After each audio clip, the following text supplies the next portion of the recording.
नमस्कार। सबसे पहले तो बहुत आभारी हूँ नर्मदा साहित्य मंथन परिवार का। लगातार दूसरे वर्ष यहाँ आना और आप सब विद्वज्जनों से इस तरह की मुलाकात मेरे लिए भी एक सौभाग्य की बात है।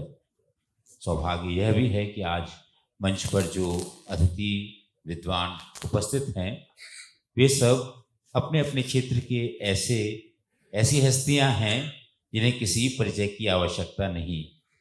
और अभी माननीय मंत्री जी जब यहाँ हमारी बात हो रही थी तो उन्होंने कहा कि आज मेरा परिचय मंत्री के रूप में नहीं दिया जाना चाहिए था, नर्मदा के परिक्रमावासी के रूप में दिया जाना चाहिए। तो मैं ये सत्र संचालन करने के लिए जब सोच रहा था कि कैसे संबोधित करना है तो मुझे लगा था कि मैं प्रश्न पूछते समय माननीय मंत्री जी कहकर संबोधित करूंगा, लेकिन अब मुझे लग रहा है कि मुझे अपने संबोधन को थोड़ा बदलना पड़ेगा। ऐसे विद्वान हमारे इस विश्वविद्यालय के कुलगुरु और दर्शन के एक पुरोधा आदरणीय ओम जी, और मुझे लगता है जो समक्ष बैठे हैं वे भी अपने अपने क्षेत्र के विशिष्ट व्यक्तित्व हैं। ऐसी सभा में जब हम नर्मदा पर बात कर रहे हैं तो ये बात केवल नर्मदा की नहीं हो रही है, साथ साथ बात हो रही है नर्मदा के प्रवाह की। क्योंकि केवल नदी होना हमारी संस्कृति को संस्कृति नहीं बनाता है, नदी का प्रवाहित होना हमारी संस्कृति को संस्कृति बनाता है। मैं तो मेरा जन्म से लेकर अब तक का जो जीवन बीता है और जो बीत रहा है वो नर्मदा के तट पर ही बीत रहा है। मैं नर्मदापुरम से आया हूँ और मैंने नर्मदा को बहते गाते देखा है बचपन से अब तक, और इतने रूपों में देखा है कि कभी वर्णन करना होता है तो लगता है कि कुछ कहा, लेकिन कहने से अधिक बहुत कुछ छूट गया। कभी नर्मदा के जो घाटों की श्रृंखला है वहाँ बैठता हूँ तो कहीं कहीं नर्मदा इतनी शांत लगती हैं कि लगता है कि जैसे 100 सुखों में पली हुई किसी राजकन्या को हर एक राग से विराग हो गया है। लेकिन वही नर्मदा थोड़ी आगे चलती हैं तो पत्थरों पर इस तरह कूदती फांदती हैं कि लगता है कि बचपन के पांव थोड़े से बड़े होते ही खुद को रोक न पा रहे हों और बस उछलना चाहते हों, कूदना चाहते हों।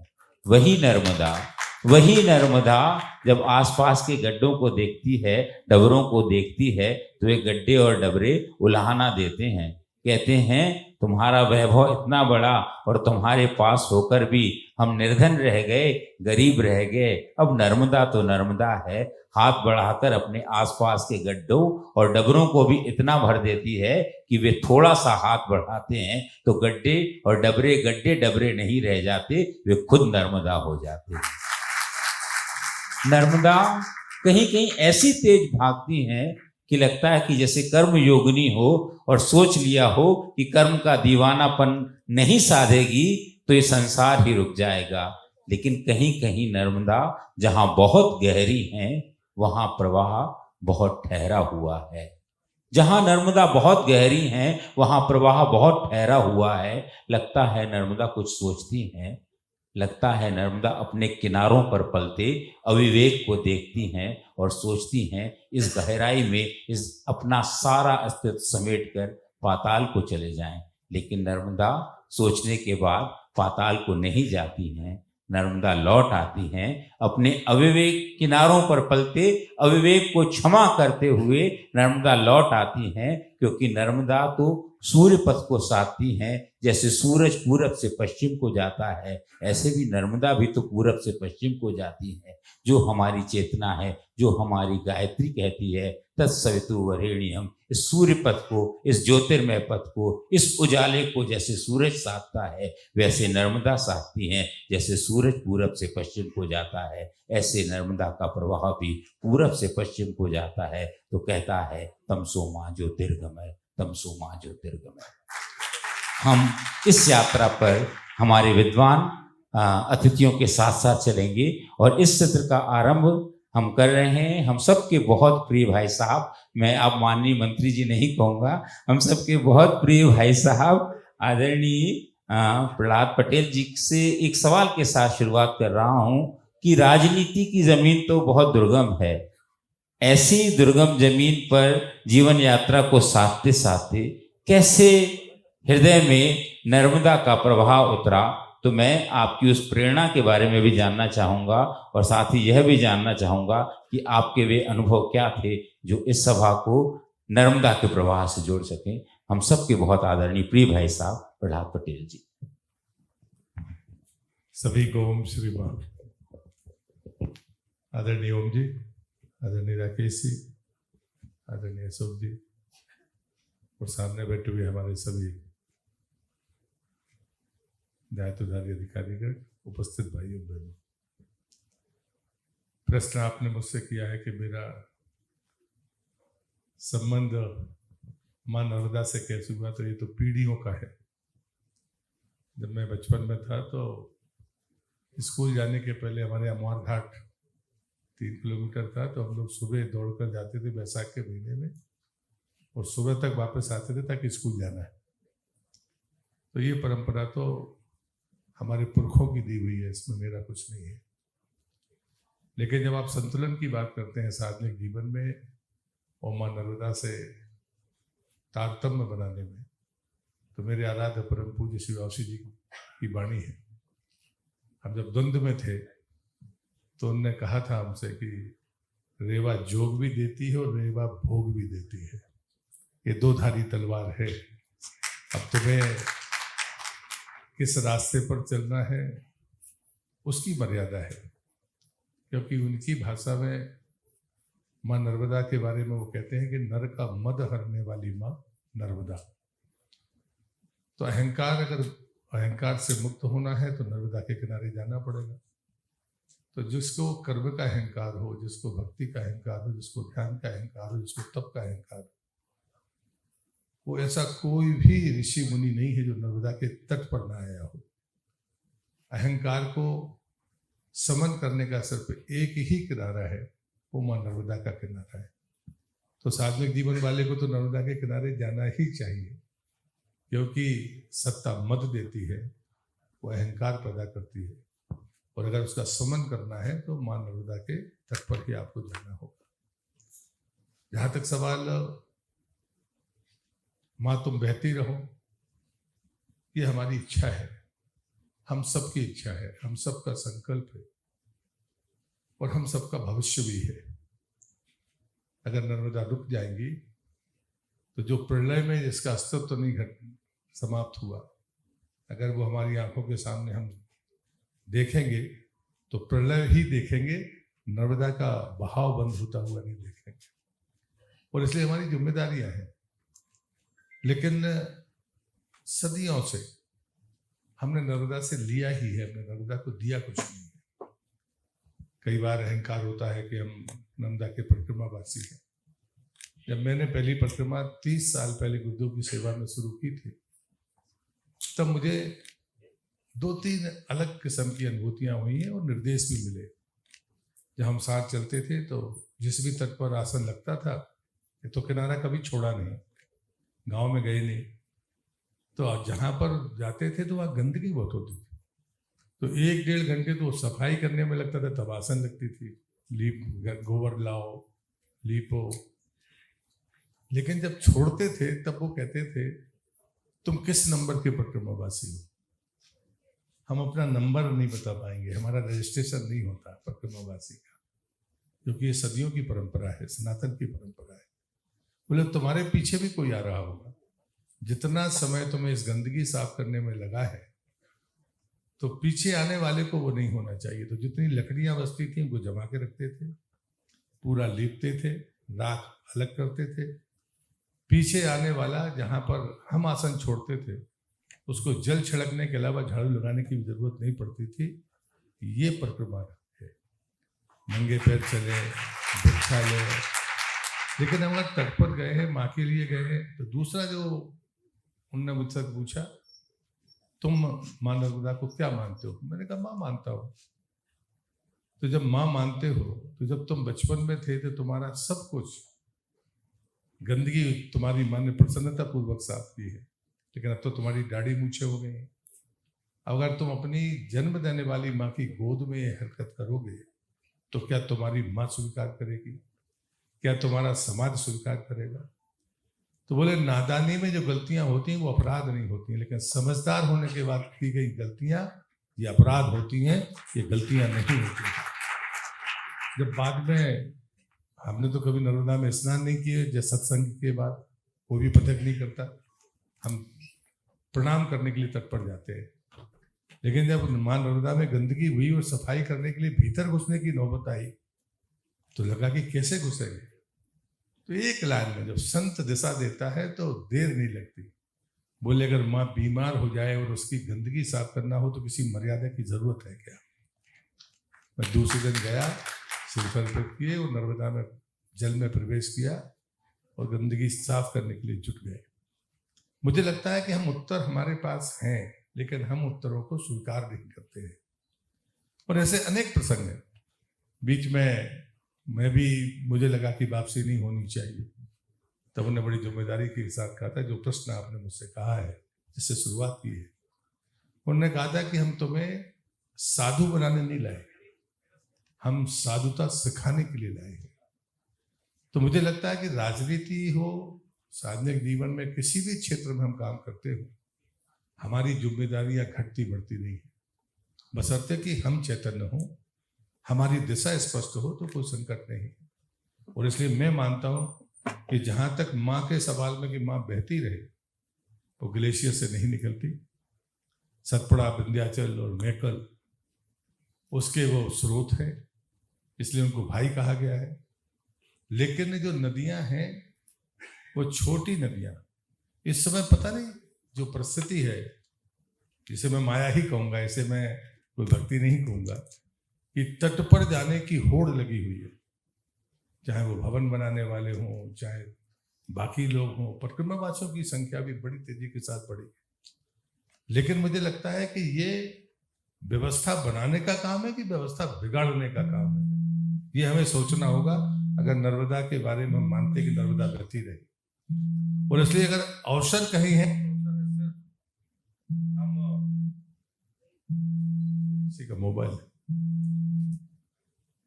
अवसर है कि हम छोटी नदियों पर अगर वो बारहमासी रहेंगी तो ही नर्मदा बहती रहेगी, ये बात हमें स्वीकार करना पड़ेगी।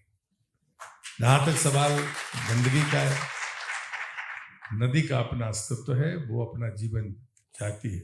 2003 में मैंने एक लेख लिखा था, तब मैंने कहा था कि नदी को नहर मत बनने दो। नदी जब चलती है तो उसके किनारे बायोडाइवर्सिटी होती है, जिसको हम जैव विविधता कहते हैं। मनुष्य से नहीं बना सकता। प्लांट वेराइटीज होती है जिसे मनुष्य बना सकता है। कोई पहाड़ का, हिमालय का पौधा लाकर आप अपने घर में पैदा कर सकते हो, उगा सकते हो उसको, लेकिन जैव विविधता मनुष्य नहीं बना सकता। और यही नदी की ताकत है। नर्मदा के किनारे की जो बायोडाइवर्सिटी है, जो जैव विविधता है, वो हिमालय से ज्यादा है कई जगह पर। और इसलिए मुझे लगता है कि हम उसके जल को सिर्फ जल न माने, वो अमृत की धारा है। जिस दिन वो रुकेगी उस दिन हम सबको संकट पैदा करेगी। और इसलिए अभी इस बीच में उन्होंने जब मुझे कहा था, जब मैं परिक्रमा में था, इस अंतिम बात के बाद में शायद मैं अपनी बात समाप्त करूंगा, कि जब हम निकलते थे परिक्रमा में तो कोई नदी और नाला मिलता था तो वो संगम से पार नहीं होते थे। वो कहते थे 1 किलोमीटर ऊपर चलो, फिर 1 किलोमीटर पार करते थे, फिर 1 किलोमीटर नीचे आते थे। वो 50 मीटर भी नहीं होता होगा, उसके लिए हम 2 किलोमीटर से ज़्यादा चलते थे, वो फिर आगे निकल जाते थे। गुरु आज्ञा थी, कभी कोई विचार नहीं किया। लेकिन एक खरगोन के आगे और बड़वानी के बीच में एक जगह पर एक नाला बिल्कुल सूखा था। उस दिन एकादशी थी, हम सारे लोग, मैं निर्जला था तो बाकी सब लोग भी परेशान थे। तो मुझे लगा कि जल नहीं है, सीधे निकल लेते हैं। अचानक आवाज पीछे से आई तो लगा गड़बड़ हो गई। पलट कर देखा तो उंगली ऊपर चलो। उस दिन हम लोगों को 1.5 किलोमीटर ऊपर ले गए, एक की जगह 1.5 किलोमीटर। और उसके बाद पार करके फिर 1.5 किलोमीटर आए, चले गए। मन खराब हुआ, मन बहुत उद्वेलित हुआ। क्या जरूरत थी? भोग भंडार हो गया। जब हम सेवा करने के लिए उनके पैर दबा रहे थे तो आखिर मेरे मन में जो जहर भरा था वो निकल गया। मैंने, हम सब परेशान थे, अगर सीधे निकल आते तो क्या बिगड़ जाता, तो जल था नहीं। उठकर बैठ गए। उन्होंने जो बात कही वो महत्वपूर्ण थी। उन्होंने कहा जहाँ दो पर्वतों का मिलन हो, जहाँ दो नदियों का मिलन हो, या स्त्री पुरुष का मिलन हो, वहाँ जीवन की संभावना होती है। उसे रौंदने की गलती मत करना। मुझे लगता है कि बाबा ने कहा कि जहाँ नदी का उद्गम होगा वहाँ अपूर्व ऊर्जा होगी। तुम मनुष्य हो, तुम्हारा विज्ञान है, तुम्हारा कोई वैज्ञानिक नदी का उद्गम नहीं बना सकता, वो प्रकृति ही बनाती है। और इसलिए हर नदी का अपना चरित्र है। ये सब बातें हम सुन लेते हैं। मेरे जैसा व्यक्ति भी 30-4 बार जगा। मुझे 94-95 में ये बात कही गई थी। मैं राज्य में वापस आया तो जलगंगा अभियान शुरू हो रहा था, तो मैंने कहा मंत्री क्या करेगा, मैं केंद्र से आया था। तो मैंने शुरू किया कि चलो नदियों को उद्गम पर जाते हैं, और मैं अभी तक 109 नदियों के मध्य प्रदेश के उद्गम पर जाकर पहुंचकर आया हूँ। शायद इसलिए किसी समय काल परिस्थिति को कम ज्यादा नहीं आंकना चाहिए। प्रकृति अपना काम करती है, उसने आपको अपना निमित्त बनाया है। आप अगर उससे मांगते हो तो यही मांगो कि हम अच्छे काम के लिए वो मुझे निमित्त बनाए। अगर शायद मेरे गुरुदेव ने नहीं कहा होता तो मैं नदियों को उद्गम का कभी मुझे ख्याल भी नहीं आता। मैं पहले साल 32 नदियों को उद्गम पर गया था, जिसमें से 26 पर एक बूंद पानी नहीं मिला था मुझे। बाद में फिर पिछले साल फिर मैंने उस यात्रा को निरंतर किया। इस बार जैसे इस उत्तरायण के संक्रांति के बाद मैंने फिर शुरू किया, तभी 3 नदियों को उद्गम पर गया हूँ। अब फिर उसके बाद मैंने तय किया है कि अमरकंटक से मां नर्मदा में मिलने वाली नदियां पहले पूरी करूं, फिर उसके बाद मैं गोदावरी बेसिन की नदियां करूं, फिर गंगा बेसिन की नदियां करूं। एक बात मैं बड़ी विनम्रता के साथ यहाँ पर सभी प्रबुद्धजनों से कहना चाहता हूँ, मध्य प्रदेश नदियों का मायका है। जितने नदियों का उद्गम इस राज्य में है, देश के किसी राज्य में नहीं। हम नर्मदा बेसिन को पानी देते हैं, हम गंगा बेसिन को पानी देते हैं, हम गोदावरी बेसिन को पानी देते हैं। तापी और माही 2 ऐसी नदियां जो सीधे जाके मिलती हैं। हमारे पास इतना जल स्रोत है, लेकिन उसके बाद भी अगर हम प्यासे रहेंगे या हम नर्मदा बहती रहे, ये प्रश्न हमारे मन में है, तो ये मानवीय भूले हैं। और इसके परम पूज्य श्री वासी जी ने एक प्रश्न किया मुझसे, वही प्रश्न करके मैं अपनी बात को यहाँ रोकूंगा। उन्होंने कहा था कि युग परिवर्तन का अकाट्य सिद्धांत क्या है, मूल सुधार या भूल सुधार? ये जो प्रश्न है ये भी शायद उसी से मेल खाता है। मैं चुप रहा था क्योंकि मेरे पास जवाब नहीं था, मुझे लग नहीं रहा था कि मैं क्या जवाब दूं। 1 मिनट बाद उन्होंने ठहाका लगाया और उन्होंने कहा कि ये प्रश्न ही अधूरा है, तुम गलत उत्तर देने से बच गए, तुम्हारे मौन ने तुम्हें गलत उत्तर देने से बचा लिया। युग परिवर्तन का काट सिद्धांत है मूल सुधार और भूल सुधार। हम आज भूल सुधार पर चर्चा कर रहे हैं। मूल की चिंता करेंगे तो शायद अपने आप नर्मदा बहती रहेगी, हमें प्रश्न नहीं करना पड़ेगा। हम परिक्रमावासी को ये समझाने में सफल हों कि वो पर्यटक नहीं है, वो पथिक है, माँ का बेटा है, उसके किनारे जा रहा है तो उसके स्वास्थ्य की चिंता करें। माँ बूढ़ी हो गई है या अस्वस्थ है, ये फैसला करना कठिन है। मैं बूढ़ी कहने का सामर्थ्य नहीं जुटाता और ना अस्वस्थ का। हमारी गलतियों के बोझ में माँ दब गई है, ये मैं कहूँगा। मैं बिल्कुल नहीं मानता कि नर्मदा बूढ़ी हो गई है या नर्मदा बीमार है। बीमारी हमारी थी, हमने वो गंदगी माँ के ऊपर डाली है। अगर गंदगी नहीं होगी तो मेरे आराध्य परम पूज्य श्री वासी जी ने कहा है, गंदगी 5वीं लहर में नर्मदा में समाप्त हो जाती है। सिर्फ उसे बहने दीजिए, बहने दीजिए। मैं माँ के चरणों में नमन करता हूँ। आप सबको नमस्कार। बहुत धन्यवाद, इतना सुंदर उत्तर, मैं मंत्रमुग्ध होकर सुन रहा था। मैं एक एक प्रश्न हमारे अतिथियों से पूछकर फिर पुनः आपके पास आऊँगा। आज हमारे बीच में उपस्थित हैं इस विश्वविद्यालय के कुलगुरु, लेकिन जो मेरा प्रश्न है वो आपके विषय से मुझे जोड़ता है। आदरणीय सिंघई साहब, आप विज्ञान के उच्चतम जो हमारे देश के संस्थान हैं उसके विद्यार्थी रहे हैं। अनेक संस्थानों से आप जुड़े रहे हैं। ये जो नया दौर आ रहा है, एआई तो आ चुका है, अब एजीआई, उसके बाद फिर super AI, quantum computing, robotic science, nano technologies, ये सब हमारे दुनिया के दरवाजे पर खड़े हुए हैं। और आने वाले समय में कह रहे हैं कि मनुष्य आधा मनुष्य रहेगा, आधा यंत्र बन जाएगा। इस विश्वविद्यालय के कुलगुरु होने के साथ साथ आप कैसे देखते हैं कि क्या संवेदना की नर्मदा मनुष्य के भीतर बहती रहेगी, या संवेदना की नर्मदा हमारे भीतर सूख जाएगी और केवल मनुष्य एक यांत्रिक मनुष्य बनकर रह जाएगा?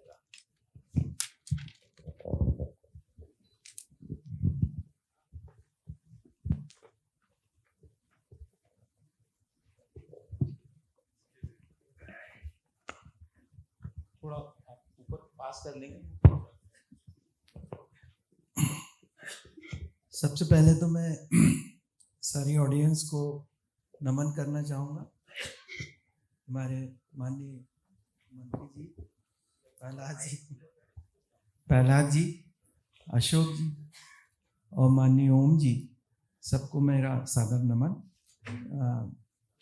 अशोक जी, आपने प्रश्न तकनीक का उठाया है, परंतु तकनीक से हम जब अपनी जड़ों में जाते हैं तो वो एक प्रश्न बहुत मूल बन जाता है और बहुत अहम बन जाता है।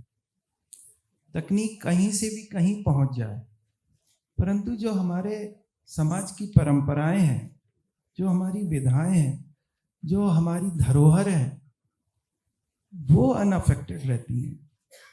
और आवश्यक यह है कि यदि कोई भी तकनीक उपलब्ध हो रही है तो वो सिर्फ एक टूल के जैसे उपलब्ध हो, वो हमारी जो पुरानी धरोहर है उनको अफेक्ट ना कर पाए। मैं आपको बताना चाहूँगा कि मुझे इस मंच पे आमंत्रण जो मिला है वो इस वजह से मिला है कि मैंने भी नर्मदा यात्रा की थी और साइकिल से की है। मैंने करीब 3000 किलोमीटर की मैंने पूरी यात्रा की। और मेरा उद्देश्य माँ नर्मदा के साथ में थोड़ा वैज्ञानिक उद्देश्य भी था, क्योंकि नर्मदा की जो एक विशेषता है पूर्व से पश्चिम की तरफ, पश्चिम से पूर्व की तरफ जाने की, मैं उल्टा बोल रहा हूँ शायद पूर्व से पश्चिम की तरफ जाने की ये विशेषता, चूंकि मैं जबलपुर का हूँ तो जबलपुर के लोगों की कुछ ऐसी मानसिकता मानी गई है कि वो थोड़ा सा, माननीय मंत्री जी भी बैठे हुए हैं, थोड़ा सा विषयांतर बात करते हैं। और नर्मदा जी, जबलपुर को बहुत बड़ा एक आशीर्वाद मिला है कि नर्मदा जी उसको चारों तरफ से घेरे हुए हैं। और वहाँ उसी में एक भेड़ा घाट है, भेड़ा घाट में भी जबाली ऋषि का आश्रम रहा है, जो प्रथम नास्तिक ऋषि माने जाते हैं। तो वो पूरा क्षेत्र एक ऐसा मुझे प्रतीत होता है कि जो थोड़ा सा हटके बात करता है। और यदि यह नदी, इस नदी की विशेषता आप देखें, सिर्फ पूरे भारतवर्ष में एक यही नदी है जिसमें करीब 30 से ज़्यादा बड़े डैम बने हुए हैं और करीब 150 से के आसपास मझोले और छोटे कई डैम बने। और ये नदी आप यदि देखें कि इस नदी का एक और विशेषता है कि इसका जो स्रोत है वो हर जगह के पानी की बूंदें हैं। आप इसको इस तरीके से भी देख सकते हैं कि ये अनेकता में एकता का प्रतीक है, जो आपके रास्ते की एक एक बूंद को संचयन करता है और फिर वो जहां आवश्यकता है वो बूंद वहां पहुंच रही है। और इसीलिए इसको डैम बना के इसके पानी का उपयोग भी किया गया है। इसमें जो वैज्ञानिक दृष्टिकोण है, वो वैज्ञानिक दृष्टिकोण सबसे अहम है कि इस नदी के साथ ही क्यों ऐसा किया गया कि इतने सारे डैम बनाए गए, जबकि इस नदी की परिक्रमा की जाती है। इसकी बहुत एक सांस्कृतिक और बहुत धार्मिक मान्यता है। डैम बनने से इसके जो मूल जो रास्ते हैं वो भी इसके परिवर्तित हो चुके हैं, परंतु वो निरंतर है परिक्रमा करने की प्रथा। यदि इस नदी के निर्माण की चीज हम देखें, निर्माण पे सोचिए कि नदी बनी कैसे, और नदी में आपको बहुत विशिष्टता दिखेगी। एक तरफ आप नेशनल पार्क घुघुआ देखेंगे जहाँ पे फॉसिल्स का बहुत ज़्यादा रखा गया है फॉसिल्स, और वो फॉसिल्स वृक्षों के भी मिलते हैं, एनिमल के भी मिलते हैं, मिकाल पर्वत जिसको कहा जाता है। और उस जगह पे यदि आप थोड़ा ध्यान से देखें तो आपको समझ में आता है कि एक ज्वालामुखी का जैसे लावा बहता हुआ निकला हो, और फॉसिल्स बनने का सबसे बड़ा जो स्रोत होता है वो लावा ही होता है। एंड विदाउट ए सेकेंड, उसके करीब सेकेंड्स के भी कितने भी भाग कर लें, उन भाग में यदि लावा आपके ऊपर से निकल जाए तो वो वस्तु जलती नहीं है, वो बाद में कालांतर में हजारों करोड़ों साल बाद वो एक रॉक के रूप में परिवर्तित हो जाती है, अपनी मूल स्थिति को बनाए हुए। और वो स्थिति आप नर्मदा के तट के किनारे देखते हैं। इसका मतलब है कि नर्मदा करीब हजारों करोड़ों साल पुरानी है, और यदि इसकी वैज्ञानिक दृष्टि देखें तो कहा जाता है कि जो नर्मदा से नीचे वाला भाग है वो अफ्रीका से टूट के नॉर्थ की तरफ फ्लो करने लगा, और जाके जो मेन लैंड है उससे टकराया, और उसके कारण अभी भी आप देखिए कि सतपुड़ा और विंध्याचल पर्वतों का निर्माण हुआ। उसी समय ज्वालामुखी बने और उन ज्वालामुखी से कई परिवर्तन आए, और फिर नर्मदा नदी की आपको एक लहर मिली। एक विशेषता आप देखिए नर्मदा नदी का, संगमरमर। एक तो इस नदी की विशेषता ये है कि दोनों तट पे इसके पहाड़ मिलते हैं आपको, हर नदी में नहीं मिलेंगे आपको। ऐसा प्रतीत होता है कि नर्मदा माँ ने पहाड़ों को भेदते हुए, आप यदि इस नदी की भावना आप देखते हैं और वही भावना लोगों में वहाँ के अंचल में भी आती है। मुसीबतों से लड़ाई करने की जो एक परंपरा है वो परंपरा नर्मदा माई देती है, पहाड़ों को भेदती हुई जाती है। और वहीं रास्ते में एक पहाड़ ऐसा भी मिलता है जो बहुत सॉफ्ट होता है, संगमरमर। और संगमरमर आप जब देखते हैं तो आपकी अलग एक इस पहाड़ को भी उन्होंने सॉफ्ट बना दिया क्या, ऐसा प्रतीत होता है। और संगमरमर की खदानें आपको दुनिया में कई जगह मिल जाएंगी, परंतु नदी और पत्थर का संयोग आपको कहीं नहीं मिलेगा। और वहां आपने जैसे बात की अभी, वहां नर्मदा नदी बहुत गहरी है और बहुत ही शीतल तरीके से, बहुत ही सहज तरीके से प्रवाह है उनमें, आपको प्रवाह भी पता नहीं लगता, तब उनका गंभीर नजर आता है। पर जैसे जैसे आप आगे बढ़ना चालू करते हैं और उसी के बाद आपको फॉल भी, नर्मदा नदी पे कई आपको झरने भी मिलेंगे, और वहाँ उनकी निरंतरता और एक वैचारिक उपस्थिति नजर आती है। मैंने यदि वैज्ञानिकता की दृष्टि से आप देखें तो हमने ये पाया है इस नदी में कि एक तो ये सर्पाकार नदी है, सीधी नदी नहीं है, और दूसरा इसका एक तट ऊंचाई पे रहता है और दूसरा तट रेतीला होता है। यानी इसने अपना रास्ता ऊंचे तट से अटका के फिर एक सॉफ्ट तट लेते हुए जा रही है नर्मदा जी। और इसमें आप एक दो स्थान ऐसे भी हैं, मैं माननीय भाई साहब से पूछना चाहूँगा, वो गांव मुझे याद नहीं आ रहा है, वहाँ आपको एक ऐसा भी नजर आएगा जैसे लावा बहता हुआ रुक गया है वहाँ पर, और एक चट्टान का रूप उसने ले लिया है। मतलब एक आग्नेय स्थिति में भी इस नदी ने अपना रूप धारण किया। मीठा घाट नहीं सर, ये गोटे गांव के आगे कोई सा एक गांव है, छोटा, बहुत छोटी सी चट्टान है, वो ज़्यादा बड़ी नहीं है। पर यदि प्राकृतिक दृष्टि से देखें तो लावा आके बहता है, वहां रुकता है और वहां से नदी निकल रही है।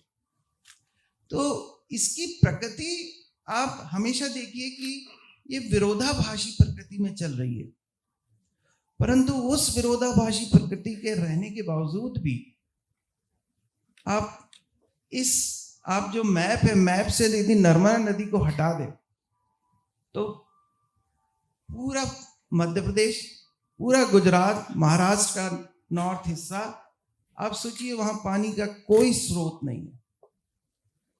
और यदि पानी का स्रोत नहीं है तो आज वहां क्या स्थिति निर्मित होती।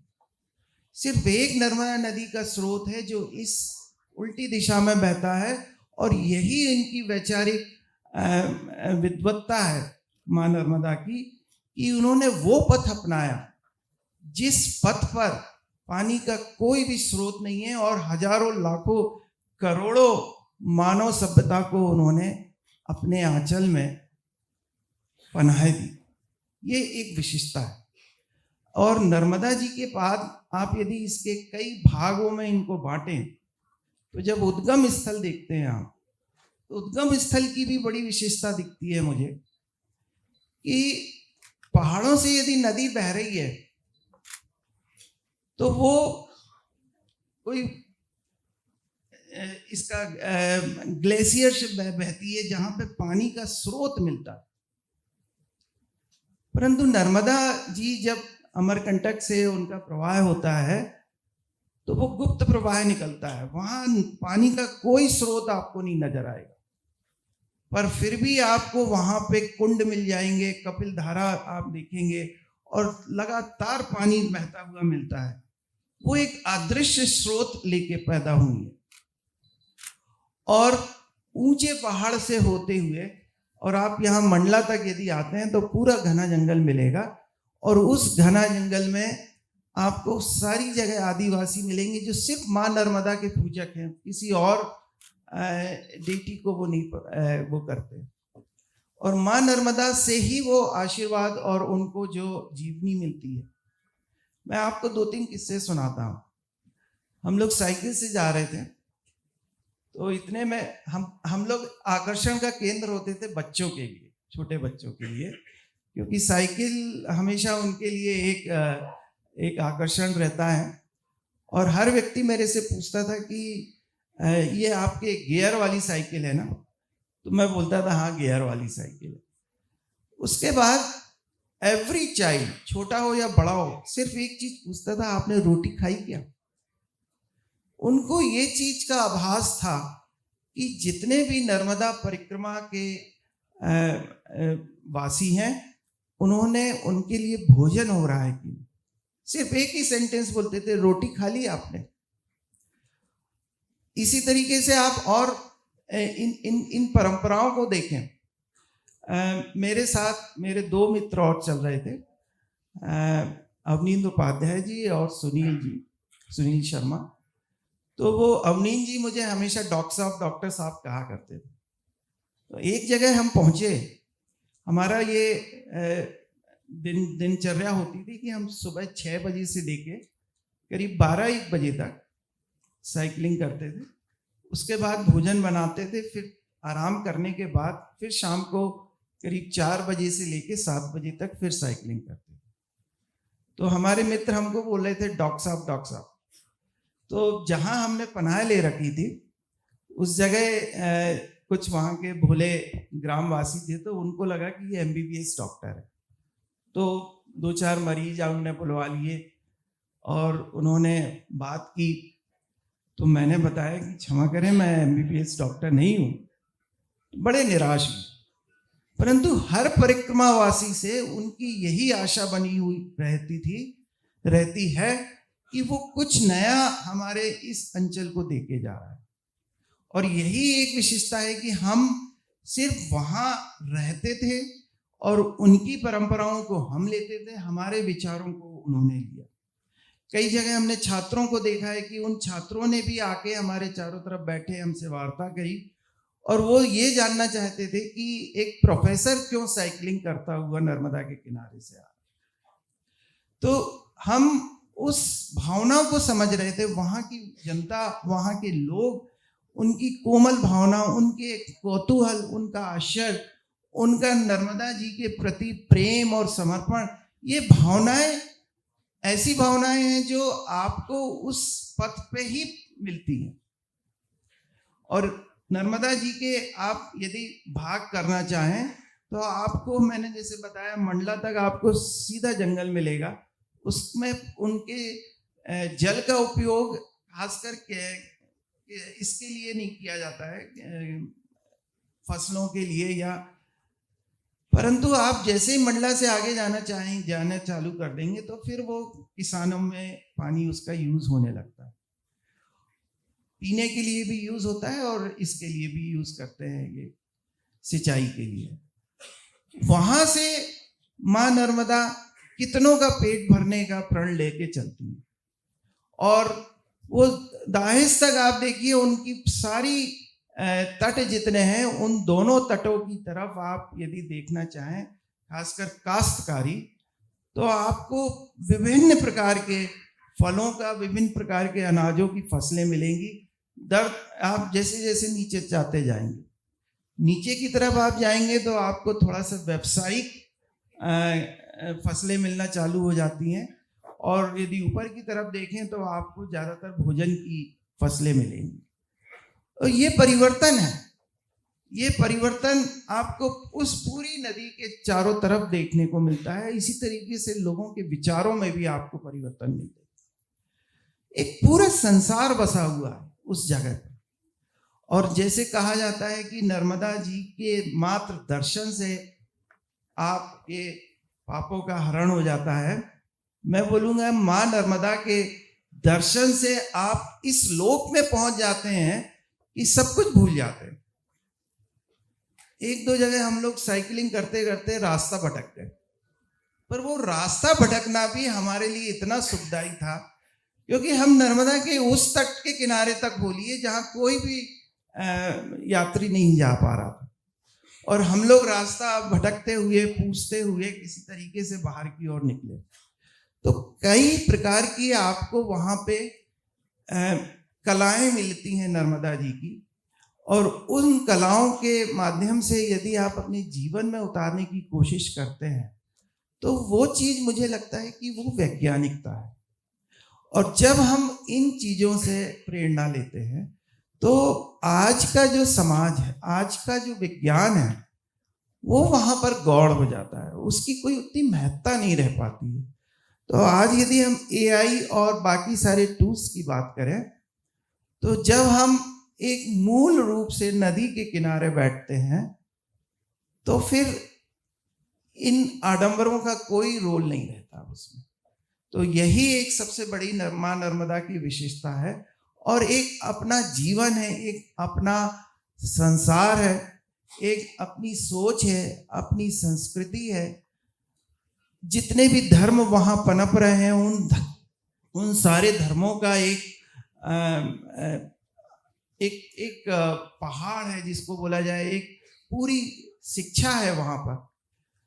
तो ये सारी संस्कृतियाँ मिलके नर्मदा बनाती हैं, और यदि हम इन संस्कृतियों को अक्षुण्ण रखें, तो अभी हमारे माननीय प्रहलाद जी भाई ने बोला कि हमें बहुत आवश्यकता उस समय हो जाती है कि हम नर्मदा को, उसकी रक्षा करें, उनके तटों को खूबसूरत बनाएं, उसमें जो जल राशि प्रवाहित हो रही है उसको शुद्ध कराएं, और उसके लिए जो श्रद्धा है, उसके लिए जो प्रेम है, उसके लिए जो माँ नर्मदा का जो आंचल है, उसको पवित्र बनाने की मुख्य भूमिका निभाएं। मैं क्षमा चाहते हुए इसमें एक प्रति प्रश्न के साथ आपकी बात पूर्ण करना चाहूँगा।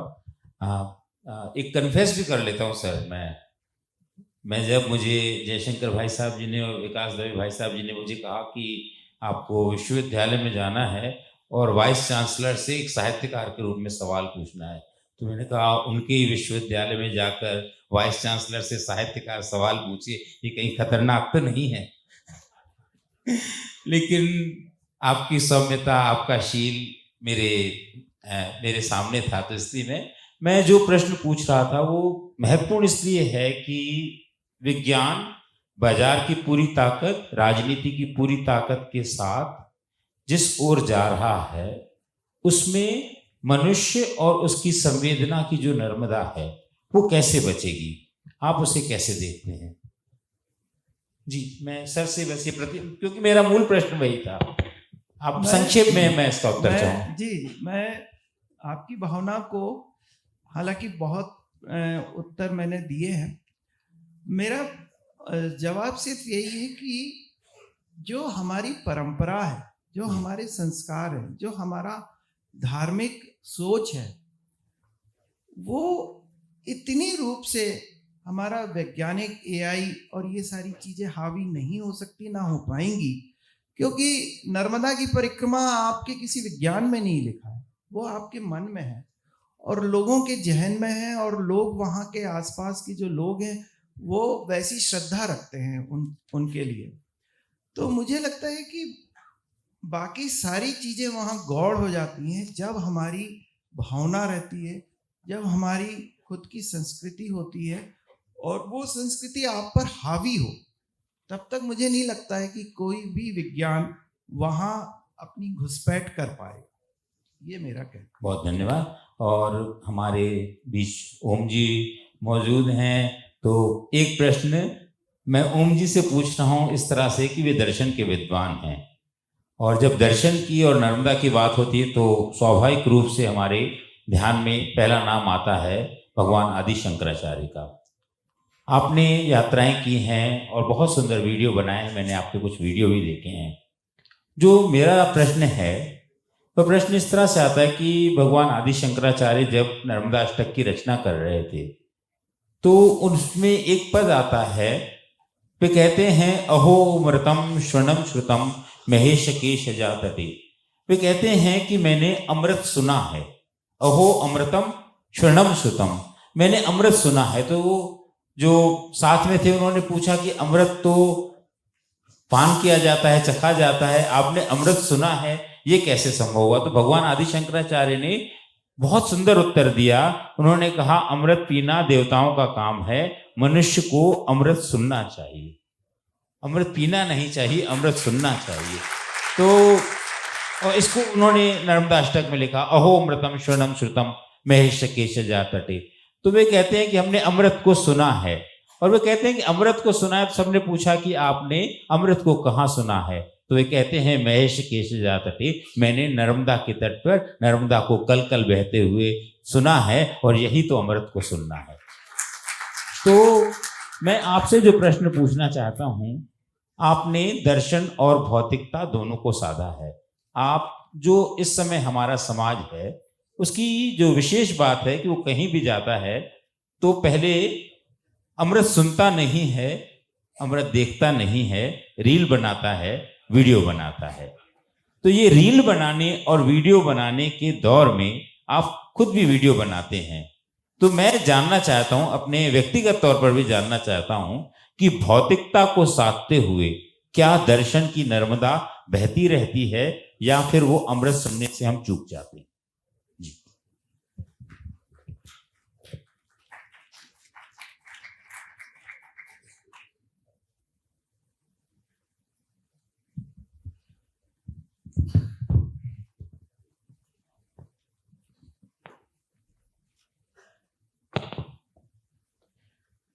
अहोमृतम स्वनम श्रुतम महेश केश चातटे किरात सूत बाढ़वेशु पंडिते शटे नटे दुरंत पाप तापहारि सर्व जंतु शर्मदे त्वदीय पाद पंकजम नमामि देवी नर्मदे त्वदीय पाद पंकजम नमामि देवी नर्मदे।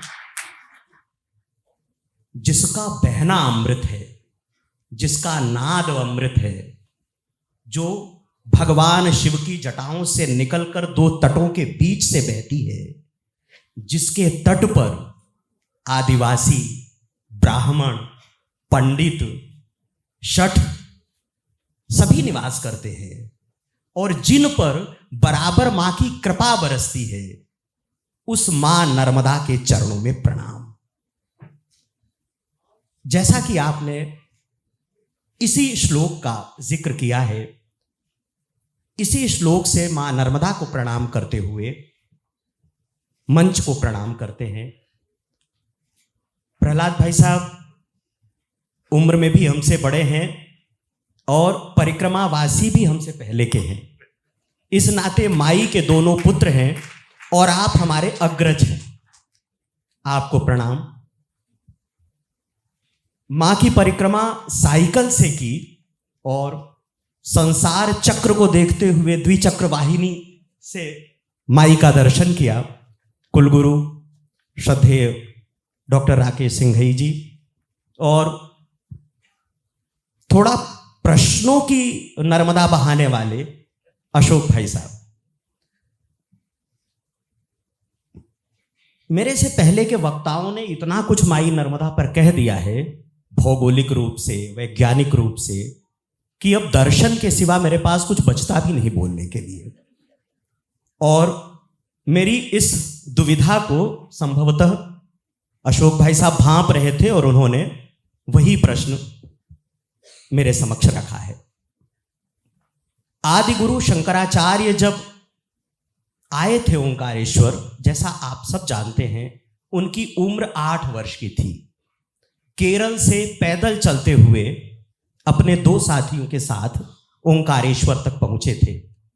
इसके पहले तमाम वेद, वेदांग, उपनिषद सबका अध्ययन वो कर चुके थे, सब उन्हें कंठस्थ था।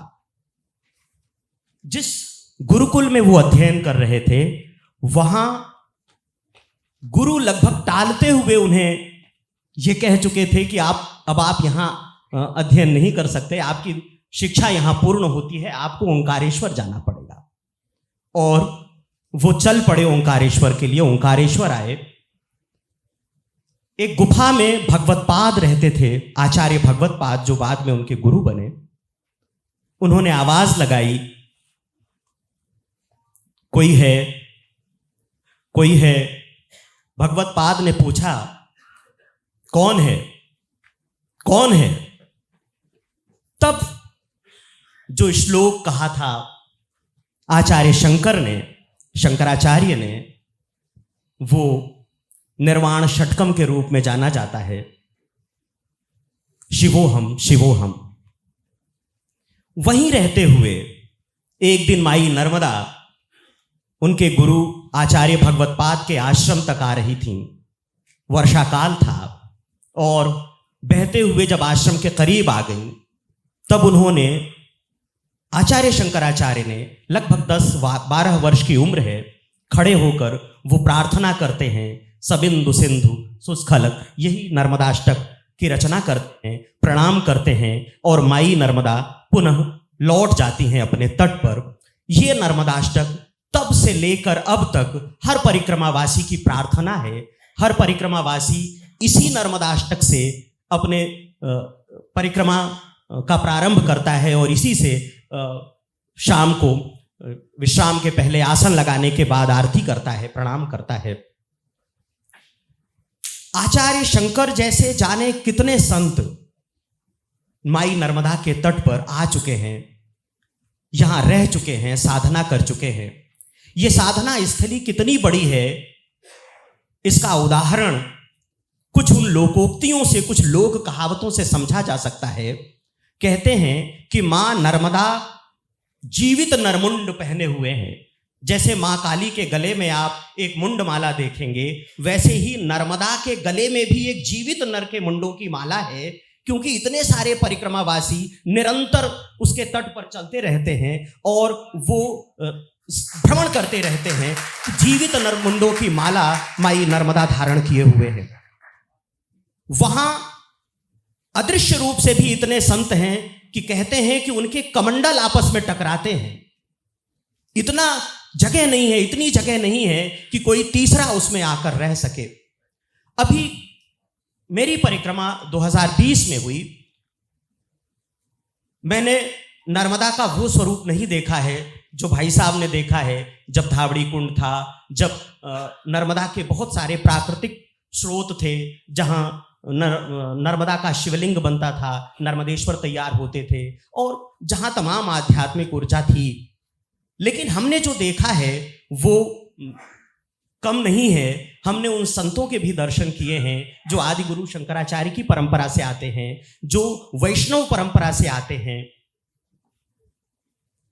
अभी पिछले साल 2 संतों ने शरीर छोड़ा, सियाराम बाबा तेली भटियान के और रामदास बाबा जो अमरकंटक के पास पंचधारा में जिनका आश्रम था, जो निवास करते थे। इन दोनों संतों की कीर्ति नर्मदा खंड में बहुत ज्यादा रही है।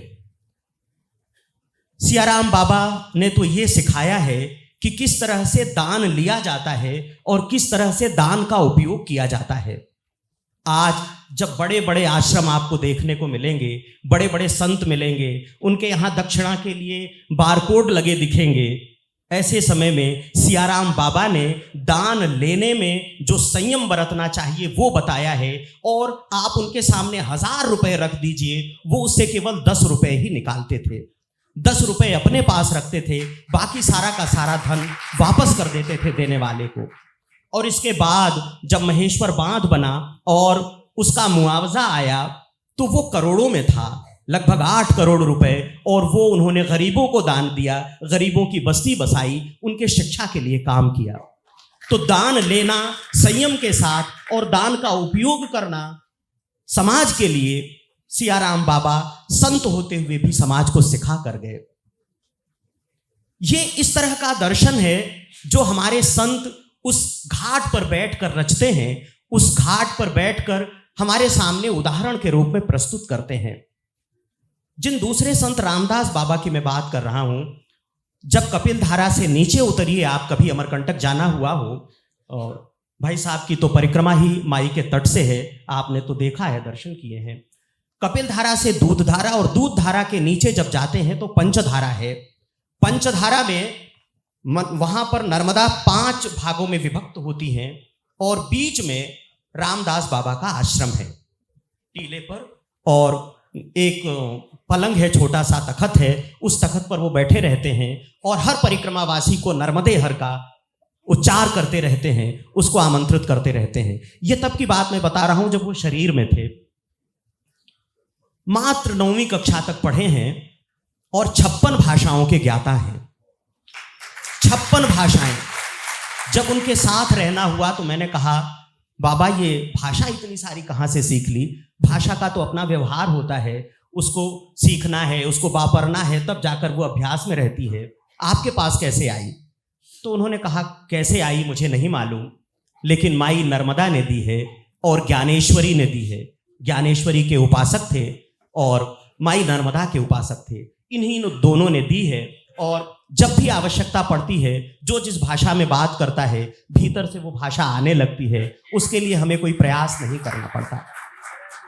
ये इसका विज्ञान से कोई संबंध नहीं है, ये केवल और केवल आस्था और साधना का विषय है। और ये आस्था और साधना से ही, चाहे वो भाषा हो, चाहे वो भाव हो। आपको एक उदाहरण नरसिंहपुर जिले का, भाई साहब नरसिंहपुर से हैं, नरसिंहपुर जिले का एक उदाहरण आपको बताता हूँ, बांटता हूँ। हम लोग उत्तर तट पर हैं, परिक्रमा लगभग अब अपने उत्तरार्ध की ओर है। एक केवट से भेंट होती है। उसने पूछा कि आप परिक्रमा में हैं? मैंने कहा हाँ परिक्रमा में हैं। बोले मैंने भी माई की 3 परिक्रमा की है। तो जब कोई ये कहता कि मैंने 2 परिक्रमा की है या 3 परिक्रमा की है तो आंखें फटी की फटी रह जाती है। बाद में उन लोगों से मिलते हुए समझ में आया कि नर्मदा के तट पर रहने वाले लोगों के लिए परिक्रमा कोई बड़ी बात नहीं है। वो तो छोटी छोटी बातों में, किसी के बेटा नहीं हो रहा है, किसी की शादी नहीं हो रही है, किसी की नौकरी नहीं लग रही है, तो बोलेंगे कि माई कर दो और मैं परिक्रमा पे जा रहा हूँ। उठते हैं और परिक्रमा पर चल देते हैं। 2 महीने, 4 महीने, 6 महीने, जितना भी समय लगता है, परिक्रमा पूरी करके आ जाते हैं। उन्होंने कहा मैंने 3 परिक्रमा की। हमने कहा 3 परिक्रमा क्यों की आपने? तब जो किस्सा उन्होंने सुनाया भाई साहब, वो रोंगटे खड़े कर देने वाला है। उन्होंने कहा कि मेरे बेटे की शादी हुई, उसके बच्चे नहीं हो रहे थे, 9 साल हो गए। एक दिन जाकर मैंने माँ नर्मदा से कहा कि माई, चाहे जैसे भी हो, लूला हो, लंगड़ा हो, अंधा हो, बहरा हो, काना हो, कुबड़ा हो, जैसे भी हो एक संतान दे दो, क्योंकि मुंह दिखाते नहीं बनता, गांव के लोग बहुत ताने मारते हैं। लौट के आए, साल भर बाद बेटा हुआ और जैसा मांगा था वैसा ही हुआ। लूला, लंगड़ा, अंधा, बहरा, न दिखाई देता, न सुनाई देता, न उठ पाता, न बोल पाता, कुछ नहीं। लाश की तरह वो पालने पर पड़ा रहता। मैं देखता रहता और रोता रहता। अब कोई रास्ता नहीं था, हम लोगों के पास इतना धन भी नहीं होता, किसी तरह से नाव चलाकर लोगों को पार उतार कर जीवन यापन करते हैं। और हमारे पास तो एकमात्र अस्पताल, एकमात्र सचिवालय, एकमात्र संसद अगर कोई है तो ये नर्मदा है। इसी से हम मांगते हैं।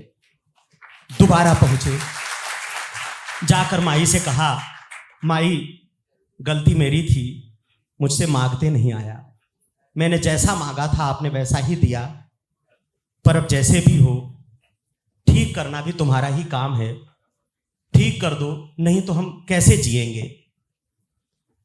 और अब मैं तुम्हारी तीसरी परिक्रमा के लिए निकल रहा हूं।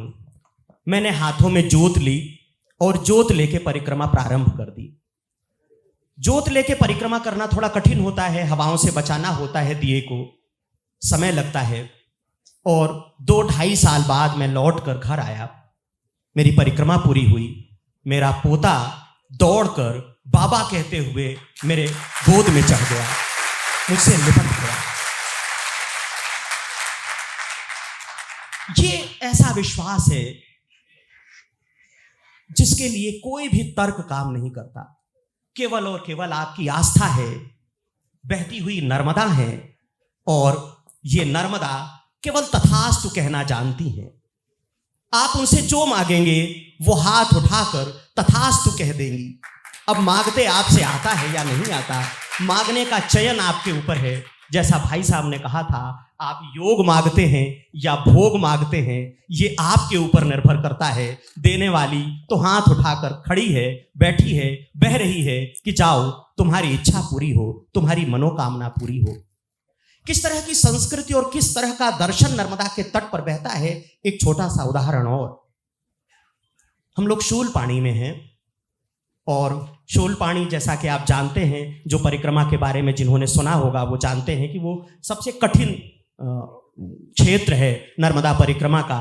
अभी पिछले 10-15 सालों में तो ऐसा हुआ है कि आप सकुशल वहां से वापस आ सकते हैं, वरना कहा तो ये जाता था, और जैसा अमृतलाल वीगड़ इत्यादि तमाम हमारे पुरखों ने लिखा है कि वहां से गुजरते हुए आपके शरीर पर वस्त्र भी नहीं बचते थे।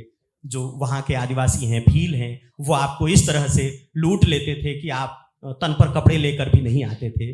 अब वैसा नहीं है, अब तमाम जगह हमारी जो नागर संस्कृति है वो पहुँच रही है, तो वहाँ भी बहुत कुछ बदल गया है। लेकिन अभी भी बहुत कुछ ऐसा है जो उसकी याद दिलाता है।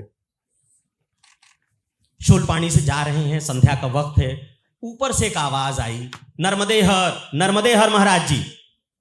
देखा तो एक 10-12 साल की बच्ची पेड़ के ऊपर चढ़कर लकड़ी तोड़ रही थी। हमने कहा, हाँ बेटा बोलो, आज यहीं रुक जाओ आप। हमने कहा नहीं, सरपंच के घर में रुकना है, आपके यहाँ तो पता नहीं है मुझे रुकने का। तो बोले नहीं, मैं बोल रही हूँ आप यहीं रुक जाओ। ये उसकी जो भाषा थी वो लोक बोली में बोल रही थी। तो हमने कहा कि ऐसा है कि तुम्हारे माता पिता आएंगे और तुम्हारी बड़ी पिटाई करेंगे, ये जो बाबाओं को ले जाकर और तुम अपने घर में रोक रही हो। तो बोले नहीं, मेरे माता पिता ने ही कहा है कि जो कोई भी परिक्रमावासी निकले उसको लेके घर आना और उनको भोजन कराना। वहां आप जाएंगे तो वहां आपको भोजन बनाना पड़ेगा, यहां मेरी भाभी भोजन बनाकर आपको देगी। हमने कहा अच्छा। थोड़ा सा लगा कि शायद मां नर्मदा का संकेत हो, चल के देखते हैं, क्योंकि इस तरह का जीवन कभी जिया नहीं है। गए उनके घर में, थोड़ा पहाड़ी के ऊपर छोटा सा टपरा था, बांस की और कांस की दीवारें थीं। यही कोई 10 बाई 15 का कमरा रहा होगा, उनका कक्ष रहा होगा, कुटिया रही होगी। और उसके अंदर एक कोने पर चक्की लगी है, एक कोने पर मूसल रखा हुआ है। पूरा उनका जीने का प्रबंध वहां था। भाभी ने कहा कि चाय पिएंगे? तो हमने कहा नहीं, चाय तो नहीं पीते। बोले पी लीजिए, थकान उतर जाएगी। तो वैसे भी काली चाय है, दूध नहीं है। तो हमने कहा ठीक है बनाओ। जब देखा तो उसके डिब्बे में चाय पत्ती नहीं थी। ज्वार निकाला उसने और छोटी बिटिया को दिया, कहा ले जाओ इसको देना और चाय पत्ती लेके आना। जब मैंने देखा कि ये ज्वार दे रही है तो हमने कहा नहीं, ऐसे में हम चाय नहीं पिएंगे, अगर आप हमसे कुछ पैसे लेके चाय पत्ती ले आओ तो हम चाय पिएंगे। तो बहुत ना नुकुर करने के बाद फिर उसने वो पैसे स्वीकार किए, जाके चाय की पत्ती लेकर आई, चाय बनाया, चाय पिलाया। इतने में फिर उनके पिताजी आ गए, माताजी आ गई, उनकी बुआ आ गई, ढेर सारे लोग वहां उस घर में आ गए। उस 10 बाई 15 के कमरे में हम लोगों के लिए कोने में थोड़ी सी जगह थी, बाकी में उनका पूरा परिवार सो रहा था। उसी में उनकी मुर्गियां भी थीं, बकरियां बाहर बंधी थी, गायें बाहर बंधी थी। रात को रोटी बनाई ज्वार की, और ज्वार की इतनी बड़ी रोटी तो मैंने पहली बार देखी थी। ये इतनी बड़ी रोटियां, अगर आप 7-8 रोटी खाते हैं तो एक रोटी खाना आपके लिए कठिन होगा। परिक्रमा करते समय, शूल पानी में चलते समय अपनी भूख इतनी तेज हो जाती है जब आप परिक्रमा में चलेंगे कि 2 रोटी तो खा लेंगे। 2 रोटी पाई, पाकर विश्राम करने लगे। उनके घर का जो पुरुष था उसने कहा कि आप लोग विश्राम कीजिएगा, सुबह मिलेंगे, हमारे गांव में एक शादी है और शादी में जा रहे हैं। तो हमने कहा ठीक है। अब उनके घर में जो रोटियां बनी थी बड़ी बड़ी, 10 रोटी उसने एक पोटली में बांधी। हमने कहा ये रोटी पोटली में क्यों बांध रहे हैं? बोले हमारे गांव में जब शादी होती है तो सभी घर से इसी तरह 10-10 रोटियां लेकर जाते हैं और सारे लोग बैठकर वहां फिर उस रोटी को पाते हैं, उस प्रसाद को पाते हैं। शहर में रहते हुए, शहरी संस्कृति में रहते हुए हमारी कल्पना में भी नहीं था कि ऐसा सहकार नर्मदा के तट पर पल रहा है, बढ़ रहा है और पल्लवित हो रहा है।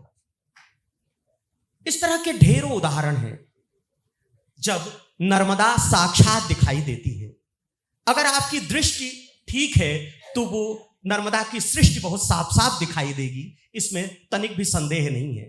कभी वो मां के रूप में दिखाई देंगी, कभी वो बालिका के रूप में दिखाई देंगी, कभी वो युवती के रूप में दिखाई देंगी।